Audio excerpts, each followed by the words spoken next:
Welcome in, everybody, to another edition of the Football Friday podcast. Matt Catrillo and Alex Kozora here with you this week.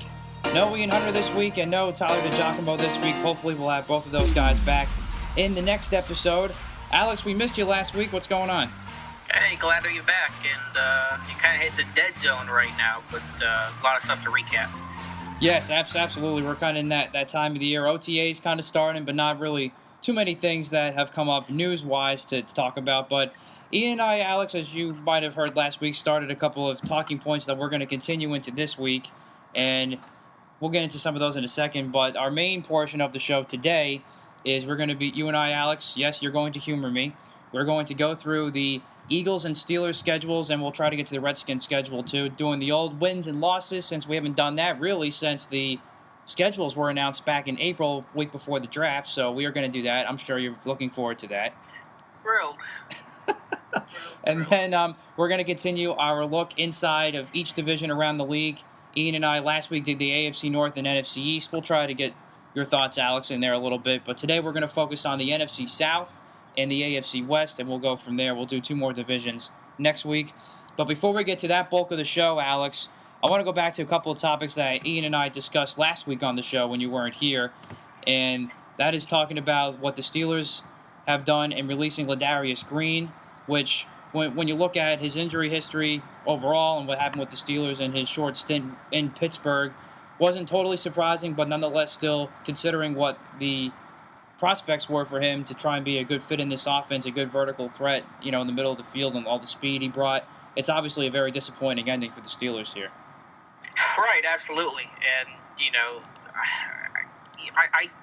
my chief concern with what Pittsburgh did in making that signing was just the vetting process of some of these guys medically. We're seeing a pattern here, which is concerning. And obviously, you want to defer to the doctors. Who am I to second guess the doctors', prognosis at the time? But, the team traded for Brandon Boykin, and, they admitted after the fact that the doctors didn't catch his chronic hip condition. They signed Ladarius Green with a known history of concussions that eventually causes his release. And, as one report from Ed Bouchette said, the Steelers did not do a good enough job vetting Green about his concussion history. So, those things are obviously alarming, and that's a pattern that I'm seeing, which is concerning, is are they making the right decisions and the most informed decisions when they make a trade or they go sign somebody? So it's obviously a loss to not have Green. You can replace his splash plays with Martavis Bryant, sure, but you won't always get them from the same part of the field down the seam, which is where Green would have done his work. So that's something that Jesse James is not going to be able to do, and it is certainly a bit of a blow to the Steelers' offense. Right, and they certainly have missed that ever since Heath Miller retired, and that really was a good vocal point of the Steelers' offense that's opened things up for guys like Antonio Brown and then Le'Veon Bell, etc., though they were still able to do that for the most part last year and being one of the top offenses in the league. But, yeah, no question. And actually, I didn't really think to put two and two together there when you go back to the Brandon Boykin situation. Yeah, that's really concerning, and not only with bringing guys in, Alex, but anytime big injuries come up with some of the main guys, like a Big Ben who's getting up there and only has a couple years left, like an Antonio Brown, like a Le'Veon Bell, etc., that's got to be concerning in how the doctors may judge them going forward too now. Well, I don't know about that because you have a more complete history. And I don't want to sit here and say that the doctors are doing a terrible job or they should lose their license or whatever. I'm just stating the facts. They missed on Boykin, and they appeared to not evaluate Green correctly, or they took a risk that obviously didn't pay off. And I understand there was a risk involved, and you can never guarantee anything, but if they didn't do the proper vetting beforehand, I mean, me, the lowly internet blogger I am, heard some really scary stuff about Ladarius Green shortly after he was signed about what happened in San Diego with concussion history and incidents that he had that, I remember us talking about that. Some major alarm bells. People say that, Green didn't play much last year. You're not going to miss what you don't have. And I get it. He played 144 snaps last year, but he was tied for third on the team in explosive receptions, 20 yards or more. He was tied for third on the team with 7 of them. So you're going to miss that because he provided a big spark to the offense down the stretch. Again, you can replace some of that with Martavis Bryant. The offense as a whole should still be potent and should still be one of the best in the league, but it's something that you never had with Heath Miller, something you won't have with Jesse James, as that was a really unique element to the Steelers offense, which I was pounding on the table for years and years before they made the signing to get that flex move tight end that can really be a vertical seam threat. They got it. Now, obviously, they're back to square one.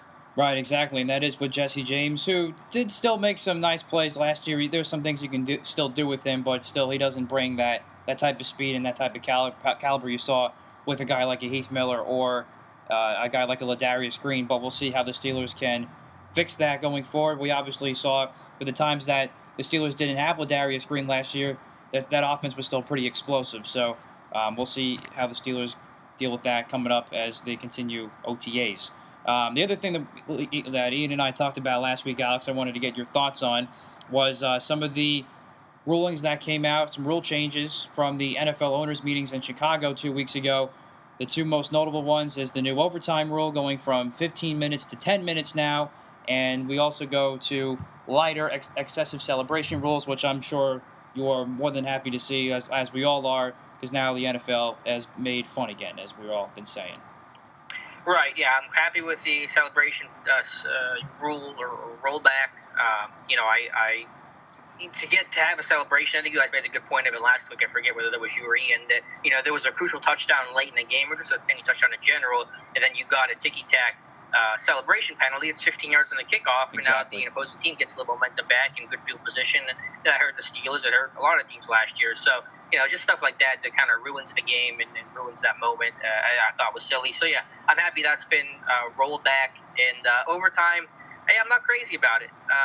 I'd rather keep it as is. I don't want to do anything that increases the risk of ties, because ties are the worst thing in football. Absolutely, and thank you. I know it's not a major increase to roll it back just 5 minutes, but the increase is still there. I mean, that's just simple math. So I didn't really agree with that rule.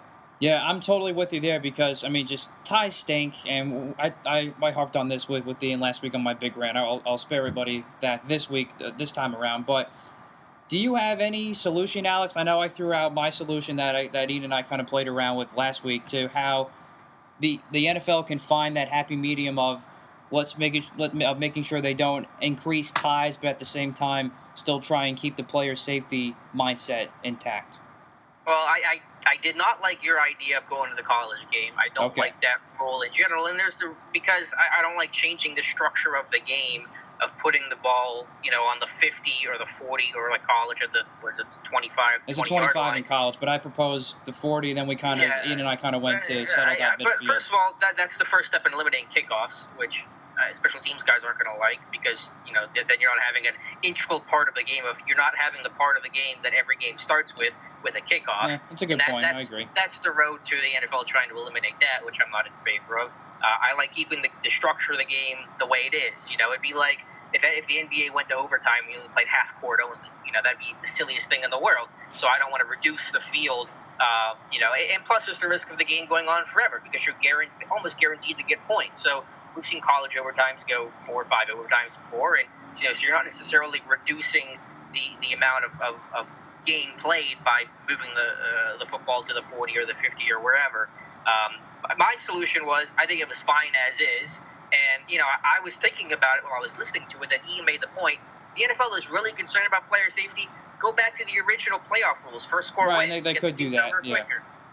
If you're that concerned about player safety. So I think they struck a good balance with what they basically have now, where each team kind of gets an opportunity to get the ball unless the first team scores a touchdown. But, I didn't like the idea of going 15 to 10. It's not a huge deal. I'm not going to harp on it forever, but I didn't see the justification for it.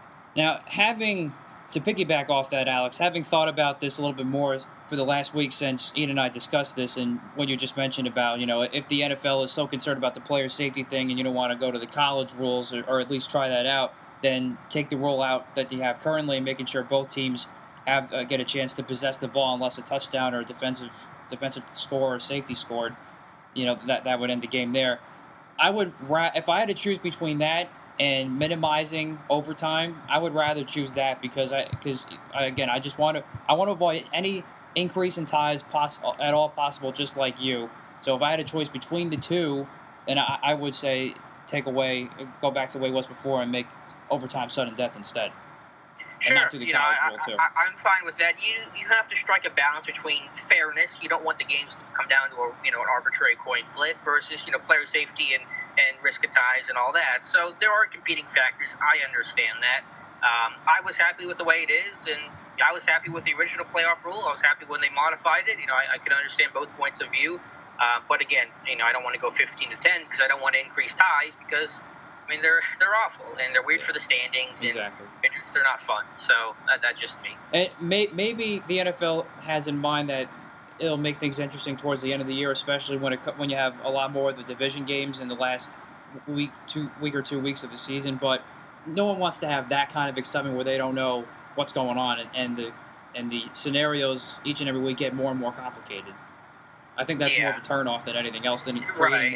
I don't think there's enough drama towards the end. The NFL, to their credit, did a great job by scheduling Week 17 games to be, division only. So, AFC North versus AFC North, or the like. So that was a great move on their part to keep those games incentivized, not have Week 17 where half the league is sitting their guys because they have their spot locked up. There's no wiggle room.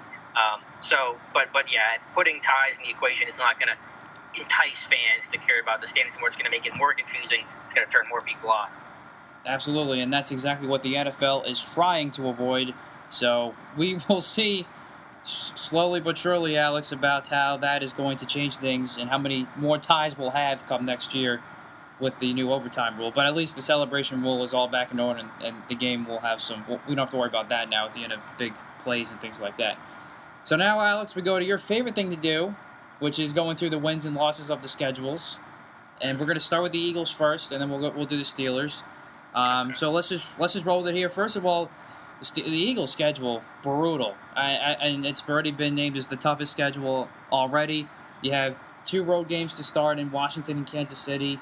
Giants is the home opener. Then back out west to L.A. You got Carolina on the schedule, who I think might have a better year than not. You have Denver and Oakland coming to town.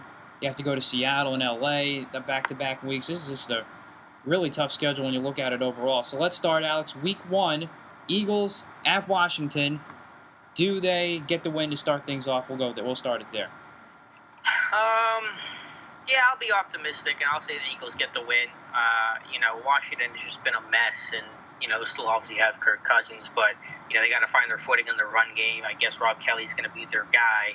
And I do like the receivers that they have, but I'll be optimistic. I'll say the Eagles get the W.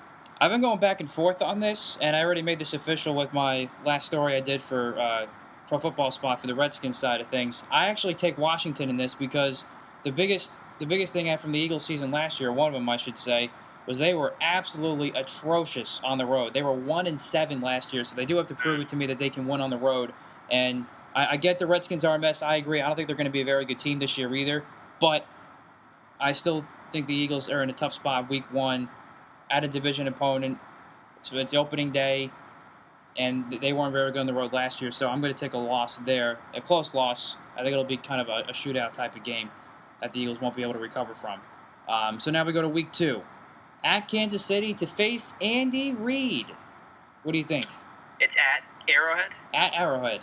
Yeah, that road stat was a really good stat that you pulled. You know which way I'm going here. Winning in Kansas City is tough enough for any team that's even good on the road. You could consider it the toughest place to play in the NFL. Some people think it's even tougher than Seattle. Give me Kansas City. It's a good team, first of all, and special teams. They're strong at special teams, Dave Taub. So give me Kansas City. Yep, absolutely, and I take Kansas City as well for those same reasons. I have Eagles at 0-2 to start. You have them at 1-1. Now the Eagles, Week 3, home opener against the New York Giants. There's probably going to be a split there. It's usually how I go with these division opponents. It's at New York. This is in Philly. In Philly. All right. I'll give Philadelphia the nod here. That pass rush will get after that Giants O-line. All right, I agree. I'll give the Eagles the win there, and they get their first win of the year in my book. Alex, for the Eagles, they go to 2-1. So now they go to L.A. to go to StubHub Center, the home of the L.A. Galaxy, where they're going to have 30,000 fans watching them at best. What are your thoughts there for the Eagles? I'm going to say it's an upset win for the Rams. To go on the West Coast is just tough. Those are the Chargers. What's that? Those are the Chargers. Oh, I'm sorry, the Chargers. Yeah, well, I know. Aren't they the same team at this point? True. But regardless, the point stands is that playing on the West Coast is going to be tough, and you're going to have one of those clunker kind of games, and we've seen some upsets, when teams have to go coast to coast. So Philly loses this one. This is a toss-up for me, but I'm gonna say the Eagles get the win here because I just don't think that's a great situation for the Chargers to be in. They have a first-year head coach. I don't think they're that great a team, so I think the Eagles will find a way to get a win. It's probably a close, ugly win for them, so I'll take the Eagles there. So we both have the Eagles now through 4 games at 2-2. Eagles come home against the Arizona Cardinals Week 5. What are your thoughts? I still like Arizona, even though Carson Palmer is, diminishing. I'll say Philadelphia gets that win. If you can find a way to slow down David Johnson, then I think the Eagles get it. I agree. I think the Eagles get the win, too, as long as they do slow down David Johnson. That's the key. David Johnson torched the Eagles last time that the Arizona Cardinals came to the link on that Sunday night game. But I think Carson Palmer's old. The Arizona offensive line has struggled at times. I think the Eagles can get after the quarterback and force a couple turnovers and get a win there at home. So we now have the Eagles at 3-2. Then the Eagles have a short week on the road, Thursday Night Football in Carolina. I think Carolina's going to bounce back this year, and the short week isn't going to help. I think that adding McCaffrey is such a big weapon, and adding Curtis Samuel as well for Carolina is going to give them a lot of options. It's going to be tough to prepare, for a Carolina team that throws a lot of different, kind of those option zone read type plays and a lot of RPOs. To do that in a short week is going to be difficult. So I think Cam Newton's going to have to be better than what he was last year, with how poor he was last year. And I think Carolina gets the W. Yeah, when you're the away team on Thursday Night Football, it's already the odds are against you tremendously already. Now, luckily the Eagles are coming off a home game, but still, I don't like the Eagles in this situation. I do agree, Alex. I think Carolina's going to be better, especially offensively. I think it'll help Cam Newton, and I think it'll open things up for their passing game, having McCaffrey and Curtis Samuel there. And I think they'll carry their defense. I don't think their defense is going to be great, but I think the offense will carry them. It'll put the defense in better spots to make plays. So I'll take Carolina there as well. So now we both have the Eagles at 3-3 through 6. And then the Redskins come back to town Monday Night Football, Week 7. I'm sorry, you cut out for a second there. You said it's Washington? Yep, Washington on Monday night, Week 7 at the Link. I had them beating Washington in Week 1, so I'll say they split, and so it'll be logically a loss to Washington. All right. I will take the Eagles in this one at home Monday night. They'll have plenty of time coming off the Thursday night game. And the Eagles will probably need a win in this spot, too, to keep pace with the playoffs in the NFC East, how tough the division's going to be. So I'll take the Eagles here. So Eagles fall to 3-4 in Alex's book. Eagles go to 4-3 in my book. Then the Eagles stay at home. This is part of a 3-game homestand they have here. They are home against the San Francisco 49ers, Week 8. What are your thoughts, Alex? Yeah, that's going to be a win. I think the 49ers are trending in the right direction. Credit to John Lynch. I think he's doing a tremendous job. When I think the majority of people were very uncertain about how he's bringing Lynch in, but I think he's done a great job, but still not enough. 49ers on a big rebuilding process. That defensive line, their run defense, atrocious last year. Adding LeGarrette Blount is a big win for the Eagles, so Philadelphia takes this one. Yeah, I definitely can see the Eagles winning on the ground, 200-plus yard game, and they win this one no problem. So I take the Eagles in this. So the Eagles go to 4-4 in Alex's book. For me, they go to 5-3. Then Denver comes to town, Week 9, to the Link. What are your thoughts on this one? Ooh, that one's tough, just because I don't know who's going to be under center for Denver. That's true. Trevor Siemian, Lynch. I'm not sure. Still, I think that defense for Denver is strong enough to really help carry them. I go back and forth on that one. It's going to be close. You can already tell by the way I'm hedging. But I'll say Philadelphia gets this one, just because that offensive line for Denver's been worse. The quarterback situation isn't very good. Who's their number one, running back? I think the Eagles win this one in overtime. Wow. Okay, that's an exciting game. I think this is a close game too. I don't know where the Eagles will lie as far as trying to solve this Denver defense. I can see Carson Wentz still maybe throwing a couple picks here and there. But if the Eagles can find a way to get a win here at home against Denver, I think this really would be a momentum boost. So I will take Denver in this one, but I think it's a close game as well. So that falls the Eagles to 5-4, and I think they're What are they for you? 4-4. No, that doesn't make sense. I don't know. No.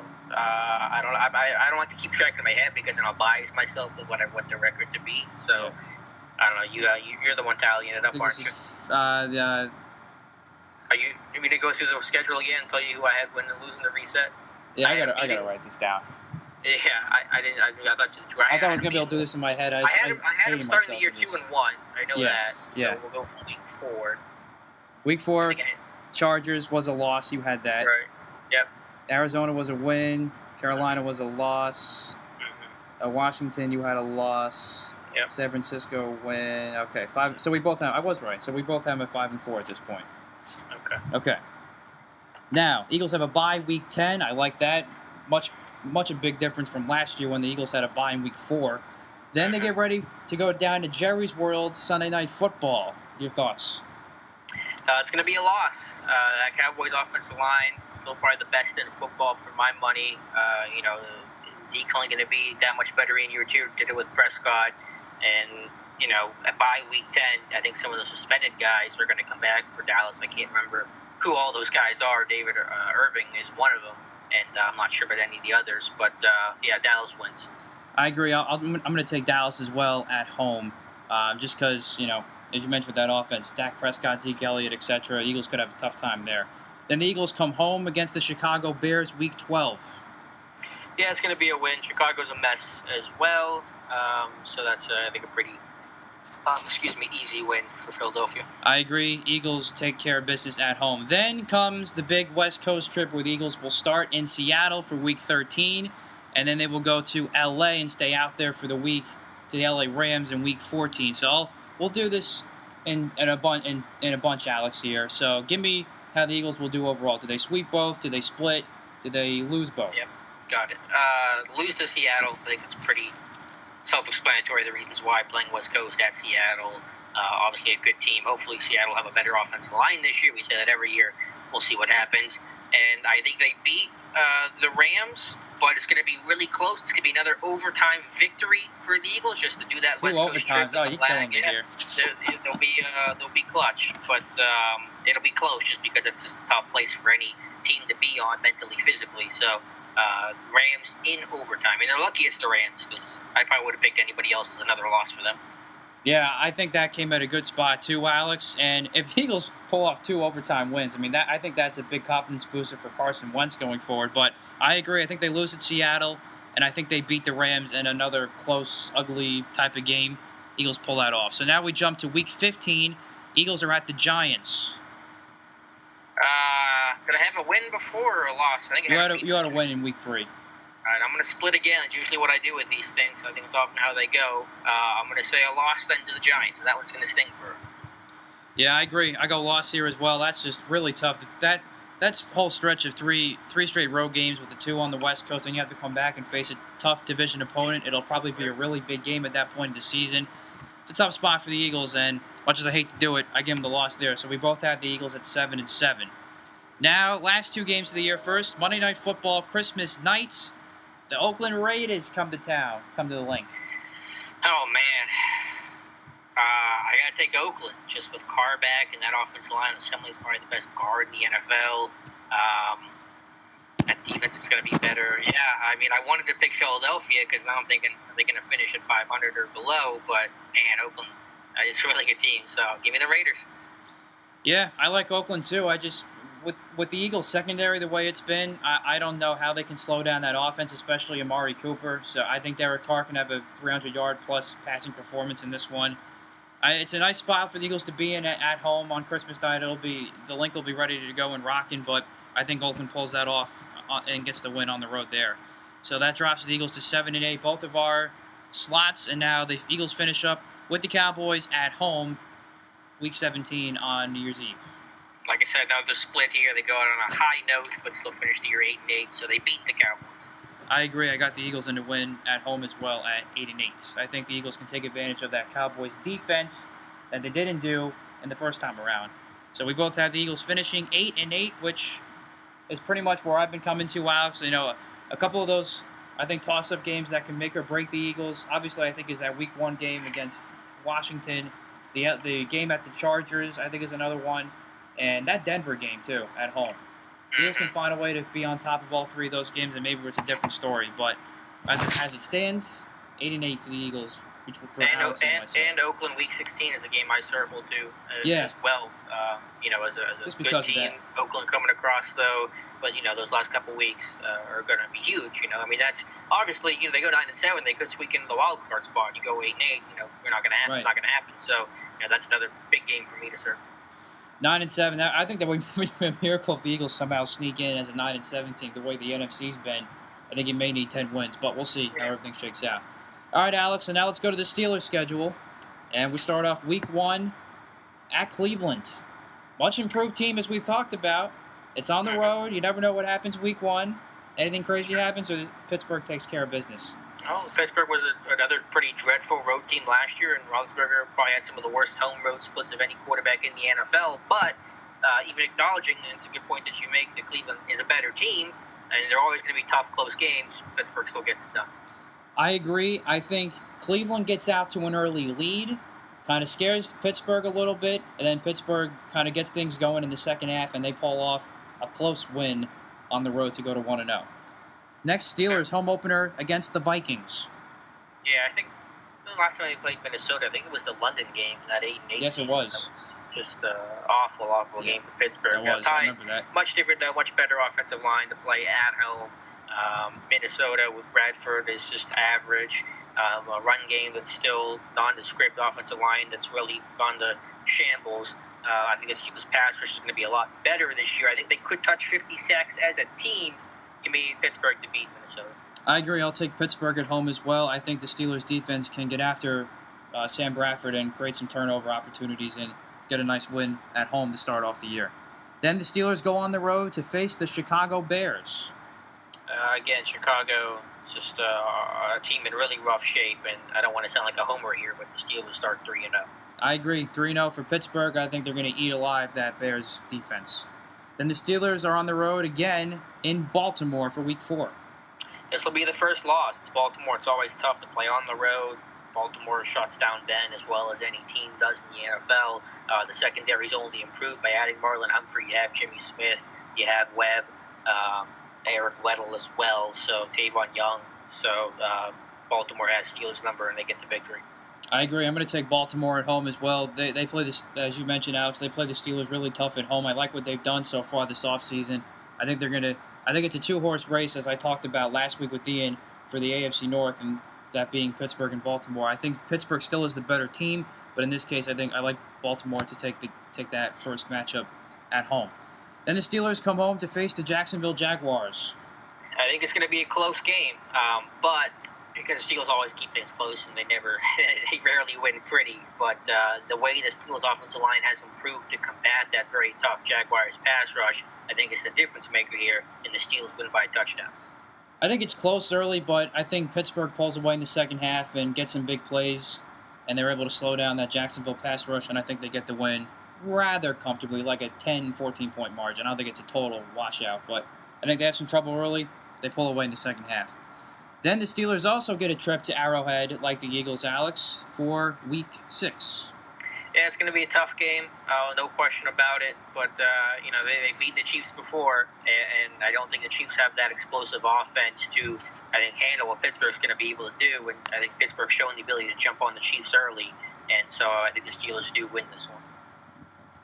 That puts the Steelers at 5-1. I will take a loss here for the Steelers at Arrowhead. I think the Chiefs are going to find a way to create some turnovers, maybe a lackluster game from Big Ben here. Sure. So I will take the Steelers in a loss. So Alex has Pittsburgh at 5-1. I have them at 4-2. Steelers come home to face Cincinnati. I want to say that the way the Bengals Steelers have gone is that the road team always wins. I forget if that's true. I think that there's a trend there with that the last 2 seasons, but I'll say it anyway. But if it's not true, I'll say Cincinnati steals this one. They get the victory. I think obviously Pittsburgh's the better team on paper, but AFC North football, kind of throws paper out the window. So Cincinnati wins. Now, it has been that way, Alex. You are correct. However, I think Cincinnati's taken a big step backwards. I don't think they're that great a football team. They have a ton of issues from the front office all the way down to their quarterback situation. I think Pittsburgh takes care of business at home and they get the win. So we both have them now at 5-2. So the Steelers then go back on the road to Detroit, to Ford Field, where they won Super Bowl 40 to take on the Lions. And that is a Sunday night game, I believe. Yes, it is. Every team has to have a losing skid. I think this is where it starts for Pittsburgh. If they lose to the Lions, playing a 4-3 defense, Steelers don't always see it in practice. Now, granted, they played the week before in Cincinnati, but I think that pass rush with some bigger, longer guys, Ziggy Ansah and the like, get after it a little bit. And I think Detroit still has a good offense. I'm still a Matt Stafford fan. Theo Riddick out of the backfield. Give me Detroit in this one. Ooh, that's an interesting pick here. I'm still going to take Pittsburgh on the road. I just think they're the better offense, and they're going to find a way to get a big stop late in the game. And I think they steal one in Detroit. So I have them at 6-2 through 8, halfway through. Alex, you have them at 5-3. Next, the Steelers stay on the road. There's a 2-game road trip to face the Colts. I think buys a good time to reset here, even though you are on the road. Steelers have beaten the Colts the last 2 years. It happens again for the third year. The Colts, with luck, just don't have that depth that Pittsburgh is going to have. I agree. Indy's still a long ways away. I'll take Pittsburgh to take care of business. I'm going to say rather comfortably in this one. Steelers come back home to face those pesky Tennessee Titans. They have been pesky, as I just said, against Pittsburgh throughout the years, Alex, and I think this team has another good chance to maybe steal one. Yeah, I'm going to go Tennessee in this one. Again, short week. It's like whenever I had Philadelphia with Carolina. The Titans' offense is pretty exotic. Obviously, Dick LeBeau, defensive coordinator, knows Pittsburgh pretty well. I think that offense is upgraded. You got Derrick Henry. Conklin's on attack with him and Lewan's a really good duo. So even though it is at home, I think Tennessee gets this one. Yeah, it's true. This is a Thursday night game. Normally, I'm not a fan of picking road teams to get a Thursday night victory, but I like Tennessee as well. I love what they have done offensively, and I love what they've done in this draft as well. And I think they could steal one too in a close, maybe perhaps an overtime game or a late game-winning play that gets them the win in Pittsburgh. So I'll give the Steelers a loss there. So 6-4, Alex. 7-3 for me for Pittsburgh. Then this is bringing to a pretty toughest part of the schedule here for Pittsburgh, as they will stay home for a Monday night game against the Green Bay Packers. Yeah, this is probably the toughest for me to pick of them all, Catrillo. My brain says pick Green Bay, but my heart's going to say pick Pittsburgh, and I'm going to go with my heart on this one because the Steelers are a great second-half team. Credit to Mike Tomlin for that. I believe each of the last 3 years, the Steelers have been 6-2 the last half of the season. So, that's what's going to help give me the edge there. Plus, playing at home does help. It'll be, I think, a shootout, one of those that was very similar to several years ago when the Steelers won on the Mike Wallace game-winning touchdown as time expired. Ache into that. So I'll take the Steelers in a 37-30, 1 type win. Yeah, I think it'll definitely be a high-scoring game, Alex, but I think I like the Steelers' defense better than the Packers' defense. Someone's going to have to make a play late to slow the opposition's offense down. I think Pittsburgh is the one to do that, so I agree. I will take Pittsburgh at home to beat Green Bay on Sunday Night Football, not Monday night. But still, nonetheless, a big win on the primetime slate. Then the Steelers go on the road to face the Bengals in their second meeting of the year for another primetime game. Yeah, I had them losing before against kind of the switch road team wins, and so that trend continues. Road team wins, Pittsburgh takes it. I'm going to take Pittsburgh as well on the road. I think Cincinnati is a mess. So 8-4 and 9-3, respectively, Alex and Matt. So now we go to, 3 primetime games in a row for Pittsburgh as they go back home to face the Ravens on Sunday Night Football. Yeah, I think it's 4, right? Because you got the Titans starts it off, and it goes Titans, Green Bay. Yes, you are correct. Wow. So yeah, it's a very weird schedule. It's a lot tougher the second half of the year. You got not a lot. There's 2 in the back half of the season after the bye. There's 2 1:00 games. So it's kind of strange. Yeah, so it's kind of it's not good if you're a reporter. Yeah, I was about to say, you're gonna have a lot of late nights this year coming up. Catching the red eye a lot. But to the game itself, the Baltimore, again, I'm going to go with the split here. It's kind of how I normally do these things, and Pittsburgh gets the victory. I agree. I'll take Pittsburgh at home in a close one. Then the New England Patriots, the defending Super Bowl champs, come back to town for a 4:25 game. Do the Steelers have an answer this time? Nope, not until they prove it to me. I will not pick them. And New England. I agree. I'm going to take New England as well. Brandon Cooks to that offense. I mean, I honestly might am probably going to be picking New England to win the Super Bowl again. I really do because I just don't know how you stop them offensively. I really don't. Mhm. And then finally, last 2 games of the year, Steelers on Christmas yet again. 4:30 game in Houston. That's a win just because, Houston, even with J.J. Watt back, just they don't have the offensive firepower, I don't think. And they don't have the key running back. Lamar Miller was a bit of a disappointment last year, so Pittsburgh wins. I agree. I'll take Pittsburgh on the road as well to get the holiday win. And then finally, Cleveland coming to town last week of the season. Another win for that, for the Steelers. They have done so many times in Week 17 against the Browns. That'll be the sweep there. But again, I think a closer game, and it's tough for Pittsburgh. I mean, you got to play these primetime games against quality opponents. You got Bengals, Ravens, Patriots. Those are 3 games that just strain you. Yeah. I don't want to say that there's no chance of an upset by Houston or a disappointing kind of end of the season against Cleveland, just because look at that slate and how tough those games are going to be. You look at the Packers before, the Titans before on the short week. That's a tough stretch. It's a really tough back half of the season. But again, I go back to one of the talent of the team, the improvement the team has made, and the way Tomlin's able to rally these guys, fight through adversity. And they've just been great second half of the season teams these last 3-4 years. Absolutely. That's going to really test the Steelers come that back half of the season, Alex. But I agree. I'll take the win as well. And you never know, too, where scenarios are for the playoffs at that point. Maybe the Steelers are able to clinch things up. I doubt it, based on the schedule and where I think Baltimore might be. But maybe they catch a break and they get to rest guys the last week of the season. Who knows? But I'll take the win anyway. So the Steelers finish in Alex's book at 11-5. For me, they finish 12-4. So either way, that's a pretty favorable season for the Pittsburgh Steelers. So before we move on to our NFC South, AFC West talk, Alex, we won't do the whole schedule in order, but give me your thoughts on what you may see, maybe an approximate final record, how you think things might go for the Redskins when you look at their schedule. It's hard to say. I think it's going to be bunched again in the NFC South the way it kind of has been. Someone's going to have to take that step back, though, and the Giants certainly could. Obviously, Dallas is going to ascend. The Eagles, I like them better on paper than I guess what I gave them their final record was, but, I don't put a lot of stock into these game-by-game type things. The season changes so much. You have to identify who that true running back is. Matt Jones has fallen out of favor. He's going to be somewhere else, maybe even before training camp starts, at some point pretty soon here. I think Rob Kelly, they wanted to be that guy. Is he? We'll see. I do like that offensive line, though, with Moses and Lueva and Trent Williams, of course.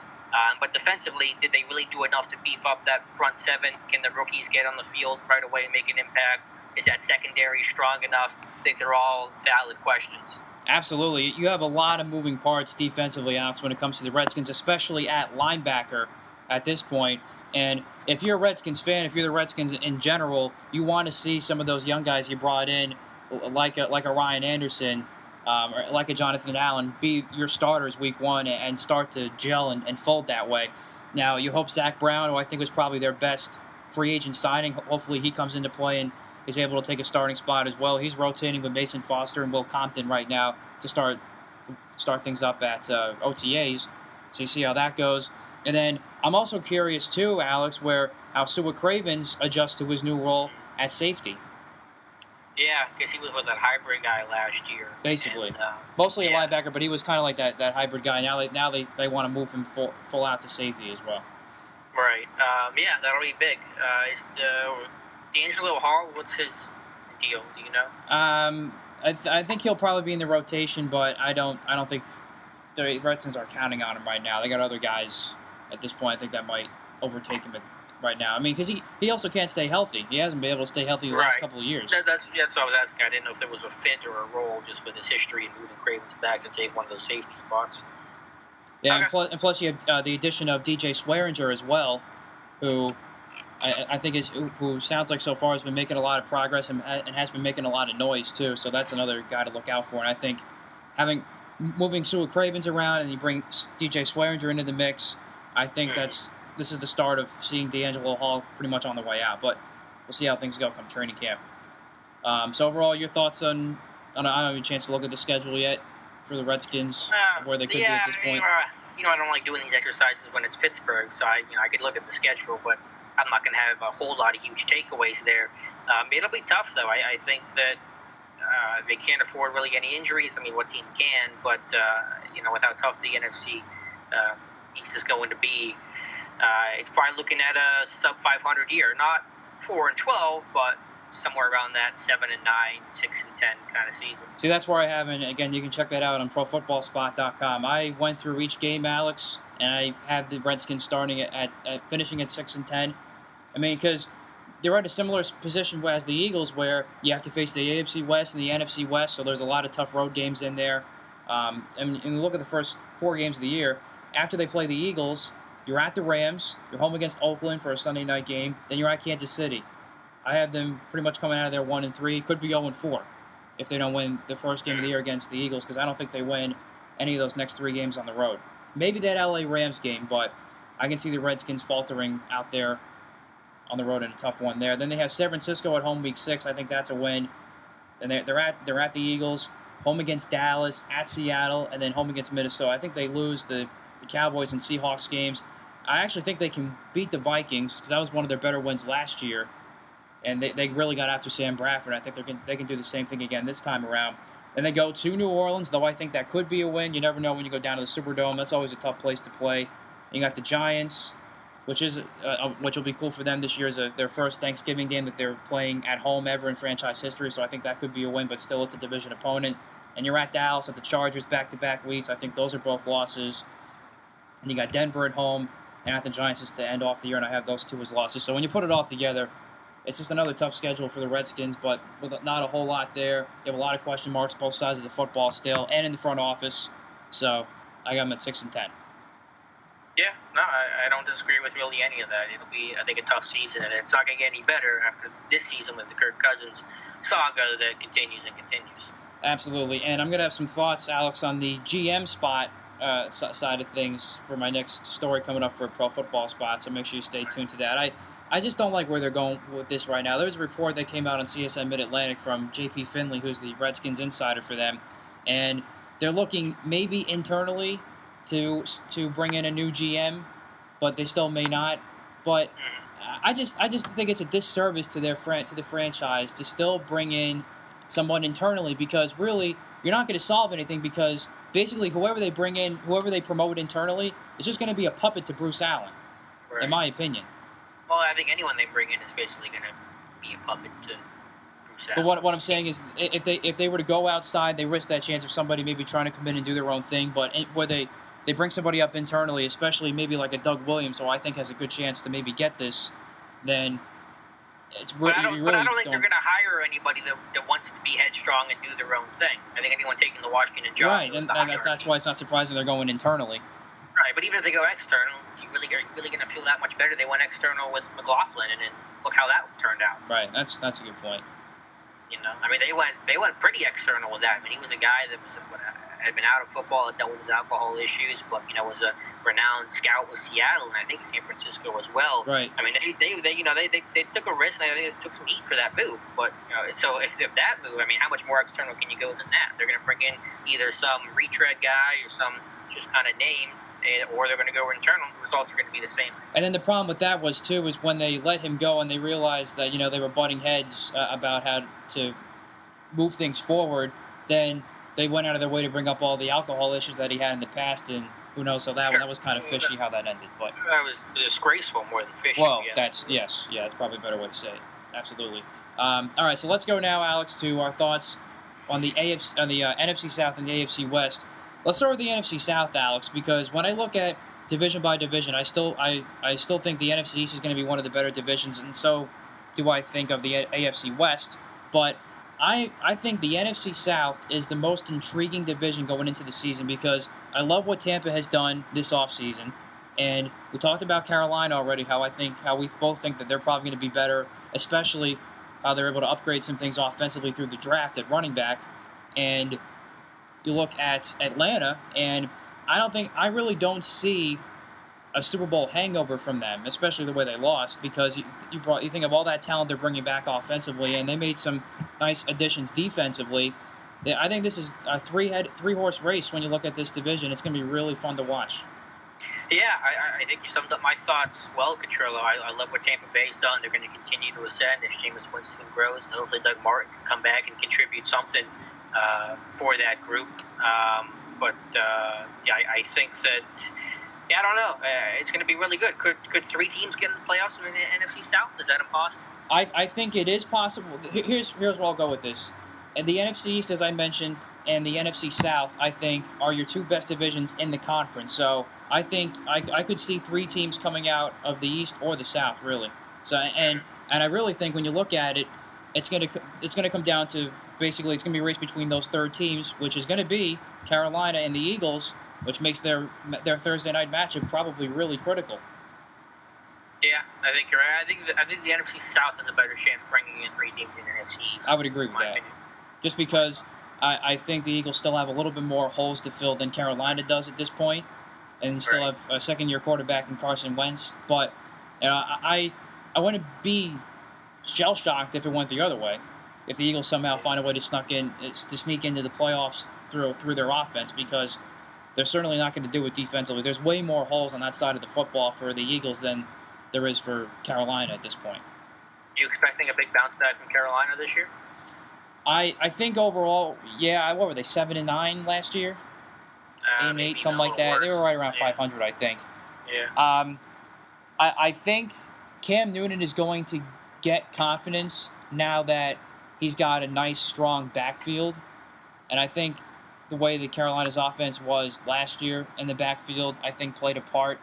But Cam Newton really confuses me sometimes, Alex. And it more or less frustrates me because we've seen, obviously, in Carolina's run to Super Bowl 50, how brilliant he can be at quarterback and throwing the football and just being this electrifying player. But then you see his flaws in the way he sometimes conducts himself, and I still question his mental toughness at times. And then just how he sometimes still is reckless with the football. And then number 3, you think about his health. Now, I think there's 2 parts to that. One of it is himself in the way and his decision-making of trying to avoid hits or he decides to take a hit and die for a first down, whatever. But second part of that is play calling. You have to still protect your quarterback in some situations and not run him as much. Now, there are situations that'll call for it, like 3rd, 4th and short, goal line, etc. But I think Carolina will do themselves a huge favor if they kind of pull back on that a little bit and start relying more on the 2 running backs they brought into the draft. Yeah, well, I think given Newton the weapons, because they didn't have really the weapons to run the offense that they wanted to last year, and again, adding McCaffrey and adding Samuel, those versatile pieces is going to be huge for them. Let me just finish a thought on New Orleans, because I know the defense is bad, but for as bad as that defense was last year, I think they maybe the 3rd most points they've ever given up in franchise history. They still finished 7-9, and I think that defense can only get better. Not going to get a whole lot better, but I think it's going to get better. They do lose Brandon Cooks, though. What's that? No Brandon Cooks now anymore. No, I understand, but they've put in different pieces, and you had Willie Snead, Michael Thomas had a great rookie season last year. And so I'm not saying that they're going to make it, but they were a historically awful defense last year and still found a way to go 7-9. And so could they make a jump to get to 9-7? I don't think that's impossible. So I don't want to completely discount New Orleans. You know, we're talking about teams that are going to bounce back, Carolina as well. I don't want to discount the Saints in that possibility of bouncing back and being in the thick of things come Week 17 for a playoff spot. Right, and bottom line, they still have Drew Brees, and he's still one of the best in the game. And if I'm a New Orleans fan, I still am confident with him at quarterback. Yeah, no, I feel the same way. All right, so let's shift things gear. Before we shift to the AFC West, give me your quick thoughts quick final prediction here on maybe who wins this division and how everything shapes out. Still Atlanta to win the South. I think Tampa Bay gets a wild card spot, and I'll say Carolina comes back for a wild card spot as well. Okay. I'll say they get to 3. I'll agree for now. Yeah, I'll agree because I just don't know where the Eagles are at this point. I'm trying to take my heart out of it here. I will say I agree with those 3. I think Carolina gets the 3rd spot, Tampa's 2, and Atlanta wins the division. All right, AFC West now. You look at this division, Alex, for me at least, it's a 2-horse race. Denver's out of it now, I think, just because the way things are under center, and they've taken a few steps back off just offensively overall. Defensively, they're still very good, and that defense will carry that team still. But until they solve those quarterback issues, they're not going anywhere. They're not going to be a playoff team. And so that leaves you with the Raiders and the Chiefs. We saw how great a matchup that was last year and a fight that was last year. And that's exactly how I see it. And I see Oakland winning this division again. Yeah, I feel the same way. Oakland's going to be at the top tier. I think everyone else is going to catch up. But yeah, I still like Kansas City. Obviously, they've been close. It's tough to come in there and play. I think the offensive line's gotten a little bit better. They aren't potent and explosive, but you had Tyreek Hill. He's going to be more involved in the offense this year. And special teams. Special teams, of course. Yeah, Dave Tabler, best special teams coordinator in the NFL. Kareem Hunt, I loved the draft pick of him in the third round. I think he can become a feature back by midway through the year. That wouldn't surprise me. More stability there. Obviously, getting Justin Houston back healthy for the whole year. Signing Benny Logan to plug that middle, which I think is an upgrade over Don Terry Poe. Daniel Sorensen's a really strong hybrid guy. Ron Parker's one of those underrated safeties in the NFL. Again, Marcus Peters. The list goes on and on. So I think it's going to be real close. Oakland, Kansas City. I still give the edge to Oakland, but I don't want to forget about the Chiefs either. Oh yeah, definitely. It's a great point you mentioned about bringing in Benny Logan. Is their run defense? I think perhaps could be better, and you still bring a guy too in Benny Logan who has some ability to rush the passer as well, and you add him with Justin Houston and Tom Ali. That's really dangerous and tough to slow down. Yeah, I agree. I think he's going to give you a little more. I just hope that they're a little smarter with the snap count because Poe played some crazy high snaps. I mean, he was playing 70% of the time, and I just thought that was a little too high, and hopefully they scale things back a little bit for Logan so he stays fresh and at his best when he's out there. Right. One would think that they would maybe split the reps there, but because when he was with the Eagles, at least now, granted, different situation now, Benny Logan was more of a first, second down type guy, and then they brought in somebody else on third down. Maybe they do that. I don't know. We'll have to see how that plays out. Yep. And also we have to mention Eric Berry too. The year he had last year, and that playmaking ability that after all that he's been through too, something to look out for. Now, let me ask you about the Chargers, Alex, because I think you and I agree that they're going to be at the bottom of the division. Do you still see them as somewhat of a decent team? I don't really think they're a good football team at all. I wouldn't be surprised if they only won 4 or 5 games. The Chargers, you said? The Chargers. I think when you have Phillip Rivers, you're always going to be in the mix, and those games come down to the wire, and those things can go either way. So, I think they're going to be in that 5 to 7 win range because that offensive line is still just a mess. I mean, I don't want to forget about Melvin Gordon and getting back Keenan Allen. Those are true. Huge gains. But defensively, I still think that they're going to have problems at safety, even if they have some talent at corner with Jason Verrett. But obviously they're in a transition phase to say the least right now, and they're not going to be competitive for the division champs. Definitely, and as I said before, I mean, you're playing in a soccer stadium for the next year or two. I mean, just the whole franchise in general just needs to get their act together at this point before they can even start thinking about moving forward here. Yeah, right. It's my thoughts on teams moving in that mess. And yes, this is a great example of that.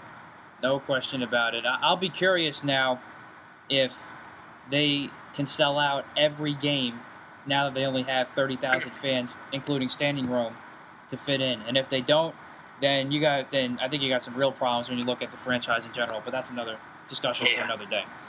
But yeah, these are going to be 2 great divisions, Alex, to look out for this year. There are going to be some great battles, and it's going to be fun. So next week, I think we're going to go with the NFC West, and we'll go with the AFC South. We'll reverse it next week because I'm really intrigued too by the AFC South because I really like this Tennessee team, and I want to definitely get into more about them come next week and where they go with Houston, and we'll talk about Indy and Jacksonville too, as well as Jacksonville had a very interesting offseason as well. So that's going to be fun. We'll do that next week or next episode. Hopefully it's next week.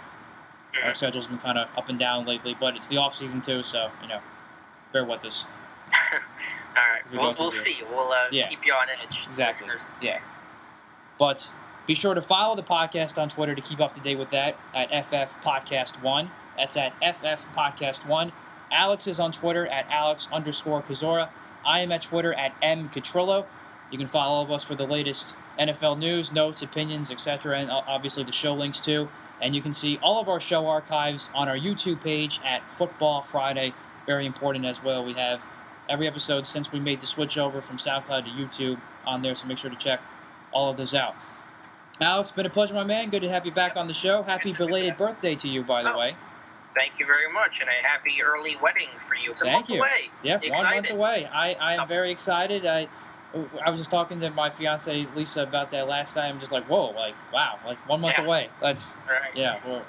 You know what I think you're most excited about the wedding for? What's that? It's not the spending forever together. It's to go to the Pro Bowl. I think it's actually.